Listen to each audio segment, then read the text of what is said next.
Let's suppose someone does feel insignificant in their creative work. What do you advise? If somebody says, why should I make anything? No one's going to see it. I'll never be big enough, quote unquote, to show it to a large audience. I am a fan of embracing your insignificance, of saying, first of all, on a grand scale, we are all insignificant.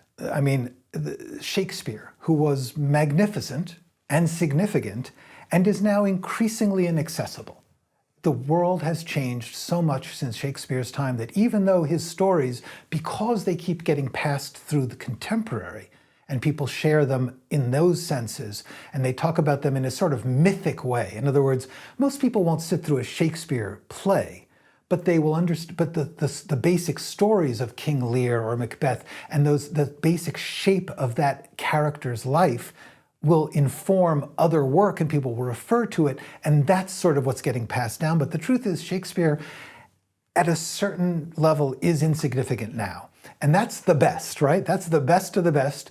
And yet, if you look back at like Edna Ferber was a best-selling author in the middle of the 20th century. She wrote the book that became the movie Giant with Rock Hudson and Elizabeth Taylor. She wrote several huge bestsellers. She was a major person.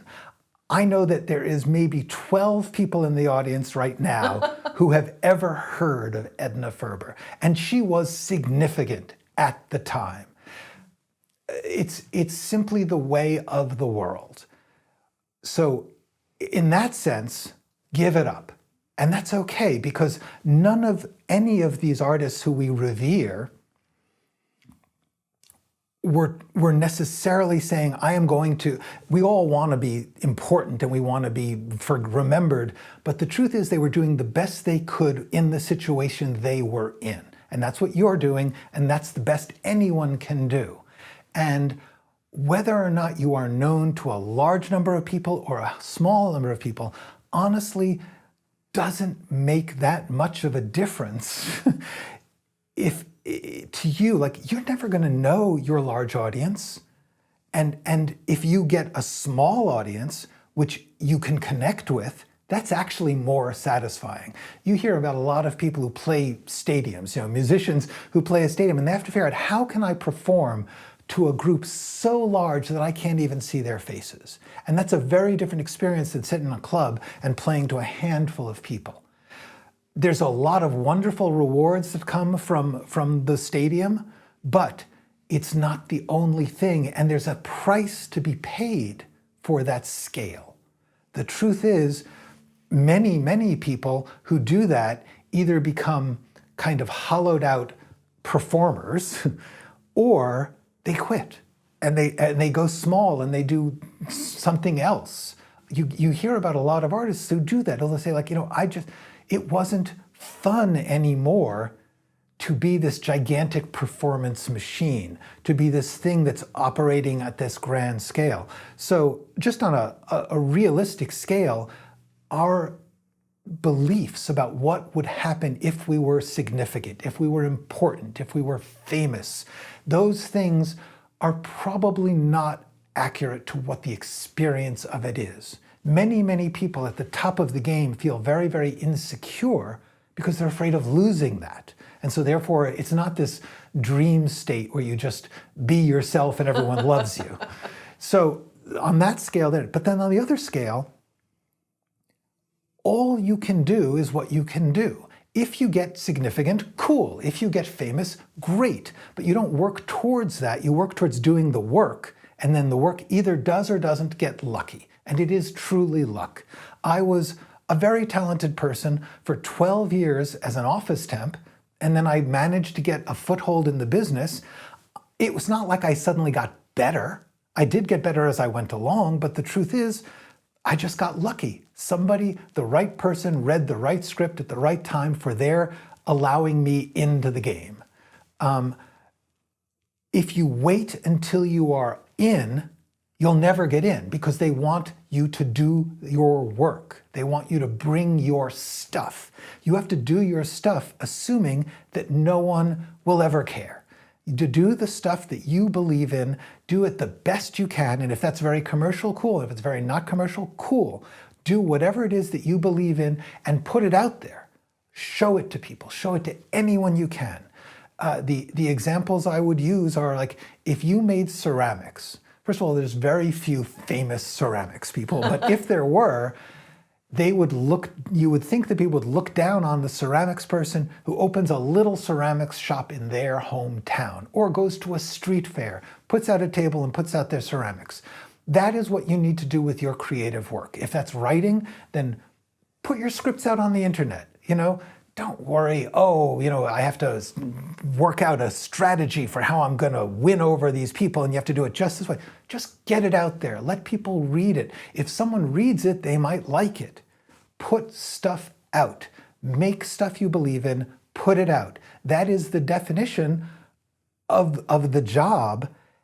Significance is what happens when you do the job. You don't get to do the job if you haven't done it insignificantly already. And sometimes that's your whole career. Sometimes you have a community theater and you have 20 people, or you have a channel on YouTube that has 36 people watching.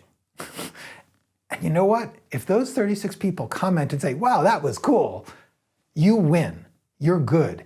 And it's not impossible that someone with a production company will see that thing and go, it is cool, let's hire them to do our dumb thing. Fine. But if not, at least you did the thing. And it's your best shot. So be insignificant. Be happy being insignificant if you are doing work that you love and if anybody likes it.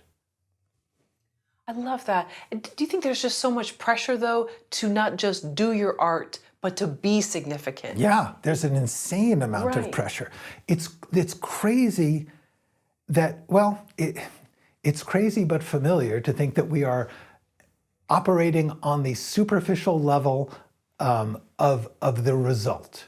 And the truth is, you can't create a result. You can create a work and it may or may not get the result, but you can't create the result. You can't write something as a hit.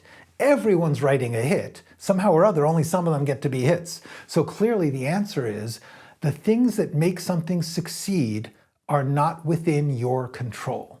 You do the best you can, which can include saying, okay, Westerns are out and rom-coms are in. If I write a rom-com, I have a better chance of being picked up. You may choose to do that. On the other hand, if your heart is with Westerns, do the Western. Maybe you do 20 Westerns. Maybe only a little tiny company makes them. Or maybe things change and Westerns come back. Either way, you made the Westerns. If you make the rom-coms when you want to make the Westerns, at the end of the day, you look back and go, wow, I just wasted my life. I just wasted my life hoping that I would hit. Instead, do the best work you can and keep working on getting better. What you define as better. You looking at your own work, and hopefully you like some of it, but there's always a little challenge. Maybe it's, how can I put a rom-com into a Western? Whatever it is, There you go. You give yourself those little challenges and you make it interesting for you and you try and you should want to do a movie that if it's in an empty theater, you still look at it and go, I'm glad I did that.